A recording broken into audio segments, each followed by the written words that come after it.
Oi, oitavo ano, tudo bem com vocês? Espero que sim. Eu estou bem, graças a Deus, e minha família também está bem.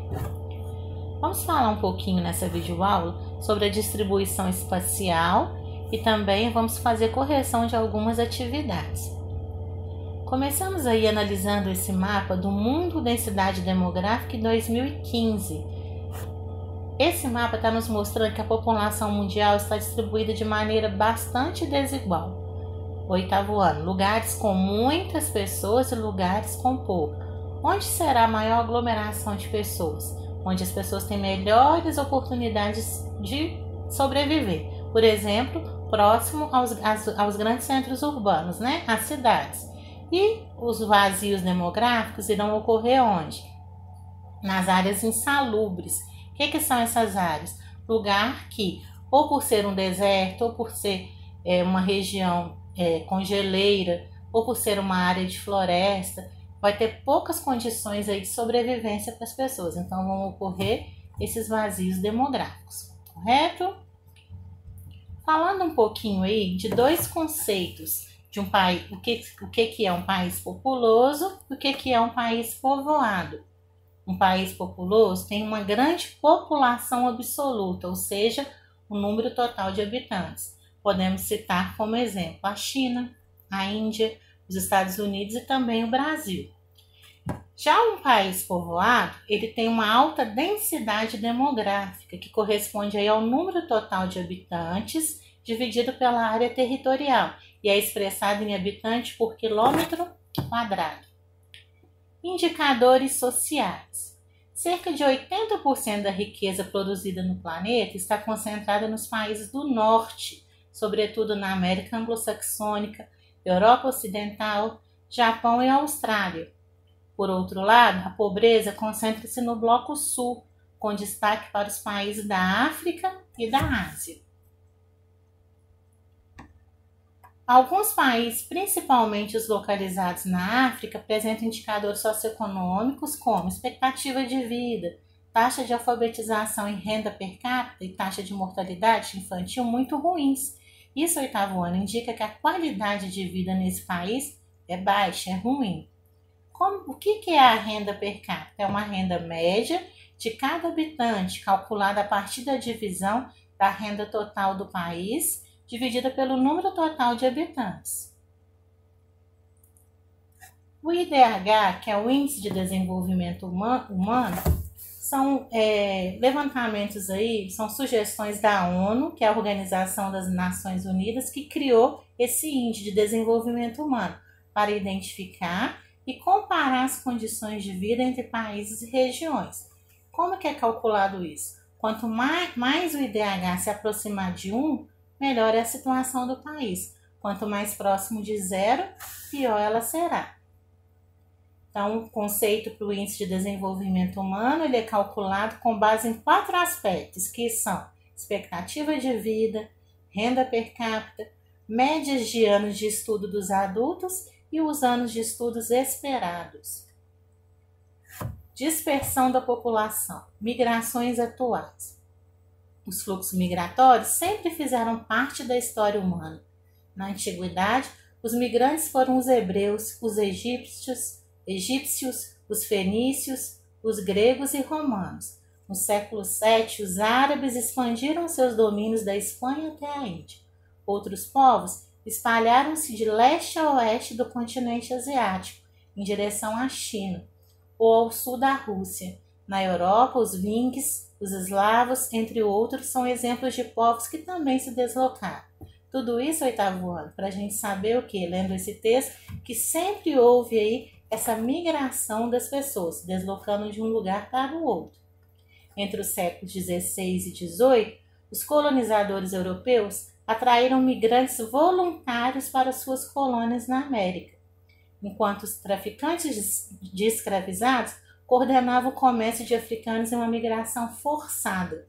Posteriormente, as duas grandes guerras mundiais e os conflitos étnicos e religiosos em vários países impulsionaram o fluxo de muitas pessoas.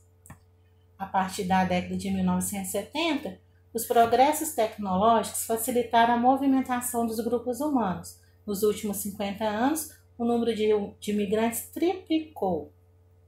Então, o que a gente tem aí, ó? A gente tem os deslocamentos internos e refugiados. São pessoas forçadas a migrar por questões de sobrevivência, ou por questões políticas, ou por questões religiosas, ou por algum fenômeno da natureza, né, que faz com que essa pessoa tenha que sair do seu país de origem. Os deslocamentos internos buscam refúgio em seu próprio país, e os refugiados saem dos países de origem em busca de proteção. Ok? Vamos agora fazer a correção da atividade de fixação. Número 1, defina crescimento vegetativo ou natural da população.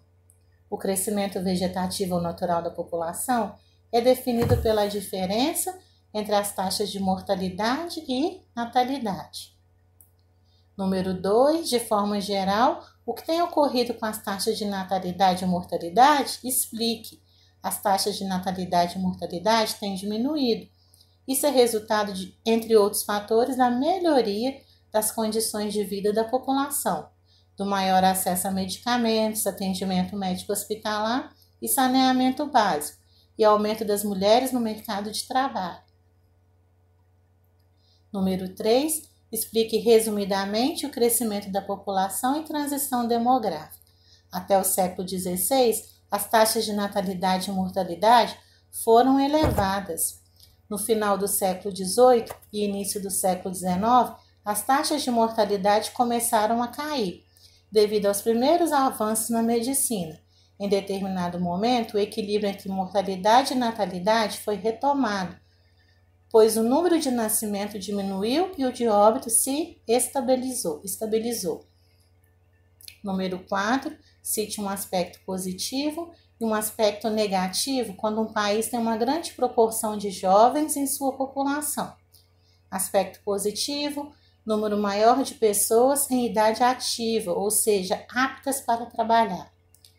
O aspecto negativo, falta de investimento do governo, dos países pobres em setores que preparam os jovens para atuar ativamente na sociedade. Número 5. O que o censo 2010 revela sobre a expectativa de vida no Brasil? No Brasil, a esperança de vida era de 45 anos em 1950 e passou para 73 anos, contabilizando cerca de 14 milhões de idosos.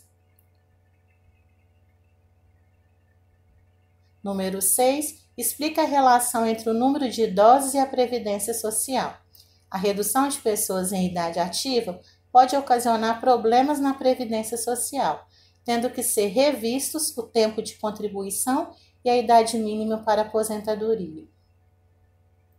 Número 7. Como a população mundial está distribuída? A população mundial está distribuída de maneira bastante desigual entre os continentes, regiões e países. Há áreas de grandes concentrações e outras onde a ocupação é escassa, como desertos, nas florestas e nas regiões polares. Número 8. Os países mais populosos do mundo não são necessariamente os mais povoados. Diferencia um país populoso de um país povoado. Um país populoso tem grande população absoluta, número total de habitantes. Um país povoado, por sua vez, tem uma alta densidade demográfica, que corresponde ao número total de habitantes dividido pela área territorial. Número 9. No final da década de 1950, a maioria da população mundial vivia no campo, com exceção de alguns países europeus e dos Estados Unidos. Como é atualmente? Explique. Atualmente, o mundo é urbano, pois desde 2007 a população que vive nas cidades é superior à do campo. Número 10. Diferencia a aglomeração urbana de megacidades. A aglomeração urbana é um conjunto de cidades próximas e interligadas, onde uma cidade principal é mais populosa e exerce forte influência sobre as demais. Megacidades são cidades que possuem mais de 10 milhões de habitantes.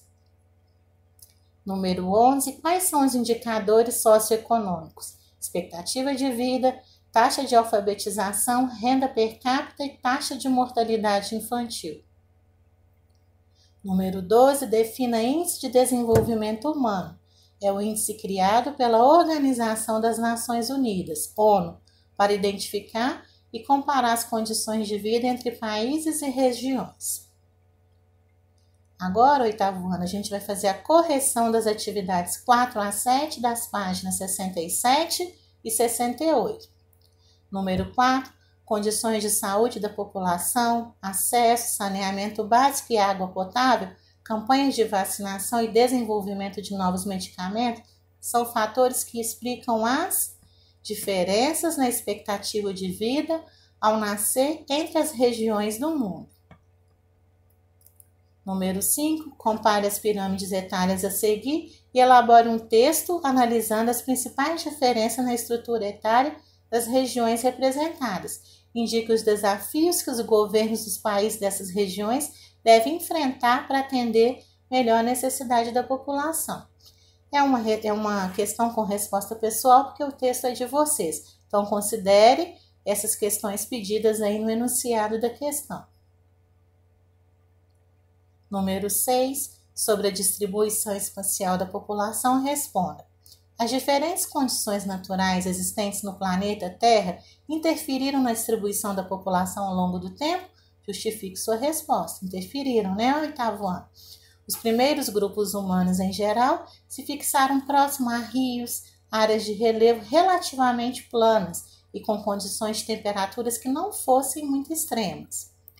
Letra B. Atualmente, a proximidade dos recursos naturais na distribuição da população é grande ou pequena? Justifique. A interferência atualmente é pequena, visto que ao longo dos séculos a intervenção humana e o desenvolvimento das técnicas reduziram a importância da proximidade dos recursos naturais no estabelecimento dos grupos humanos. Letra C. A maior parte da população mundial vive nas cidades ou no campo? Nas cidades.